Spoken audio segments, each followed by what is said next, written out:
अश्वत्थामा हतो नरो वा कुंजरो वा। एक सेंटेंस दुनिया के अंदर किस प्रकार से दुनिया के अंदर परिणाम बदल देती है। महाभारत के अंदर एक कहानी आती है, एक इंफॉर्मेशन ने पूरे महाभारत के युद्ध के परिणाम को बदल करके रख दिया।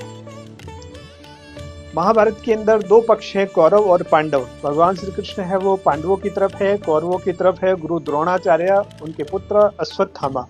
अब गुरु द्रोणाचार्य है वो दोनों पक्ष के गुरु हैं, मतलब पांडवों के भी गुरु है और कौरवों के भी गुरु है।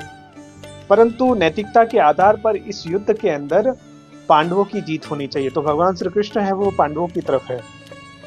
भगवान श्री कृष्ण है वो कूटनीति के शिखर माने जाते हैं। भगवान श्री कृष्ण ये चाहते थे कि इस युद्ध के अंदर किसी की जय हो तो वो केवल और केवल पांडवों की हो। तो भगवान श्री कृष्ण ने अपनी सारी कूटनीति का प्रयोग करते हुए उन्होंने इस परिणाम को बदलने का प्रयास किया, क्योंकि जब देखा जा रहा था कि पांडव किसी भी हालत में नहीं जीत पा रहे थे, तब उन्होंने कूटनीति का प्रयोग किया। और इस युद्ध के अंदर एक अश्वत्थामा नाम का हाथी था, वो उस हाथी का जंगल में मारा जाना, ये इंफॉर्मेशन महाभारत के सभी पात्रों के पास में पहुंच जाती है।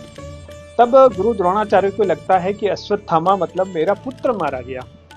तो गुरु द्रोणाचार्य को लगा कि एक बार मुझे धर्मराज युधिष्ठिर से इस बात को क्रॉस वेरीफाई करना चाहिए कि क्या वास्तव में अश्वत्थामा मेरा पुत्र इस युद्ध में मारा गया।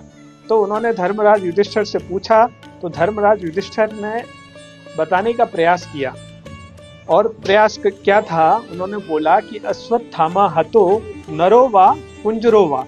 परंतु जब ये सेंटेंस बोल रहे थे, यह वाक्य जब बोल रहे थे, तब अश्वत्थामा हतो, इसके बाद में भगवान श्री कृष्ण का पांचजन्य युद्ध क्षेत्र के अंदर शंख बजा, नगाड़े बजे, इसलिए नरो वा कुंजरो वा यह शब्द उनको सुनाई नहीं दिया। उनको केवल अश्वत्थामा हतो सुनाई दिया और उनको लगा कि अश्वत्थामा मेरा पुत्र है, वो इस युद्ध के अंदर मारा गया। तब उन्होंने मतलब मन से हार मान करके उन्होंने सारे हथियार युद्ध क्षेत्र में रख दिए और धृष्टद्युम्न करके एक पात्र उन्होंने गुरु द्रोणाचार्य को उस युद्ध के अंदर परास्त करके मार दिया।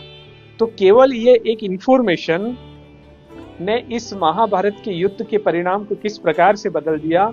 तो आज तो सोचने की बात है, सोशल मीडिया का जमाना है जहां पर हजारों तरह के प्लेटफॉर्म है जहां से इंफॉर्मेशन मिलती है। तो हमारे को एक बार नहीं 10 बार भी अगर क्रॉस वेरीफाई करना चाहिए किसी इंफॉर्मेशन को, तो करना चाहिए और करेक्ट सोर्स से करना चाहिए। अन्यथा इस देश और दुनिया और समाज के अंदर एक इंफॉर्मेशन कैसे युद्ध के परिणाम को बदल सकती है, वैसे ही आज के समय में छोटी छोटी बातें, छोटी छोटी घटनाएं समाज के अंदर एक बहुत बड़ा परिवर्तन ला सकती है। इसलिए हमारे को ऐसे परिणामों के ऊपर जाने से पहले हमें उसकी सूचना को क्रॉस वेरीफाई करना चाहिए। शेष भविष्य के गर्भ में नमस्कार।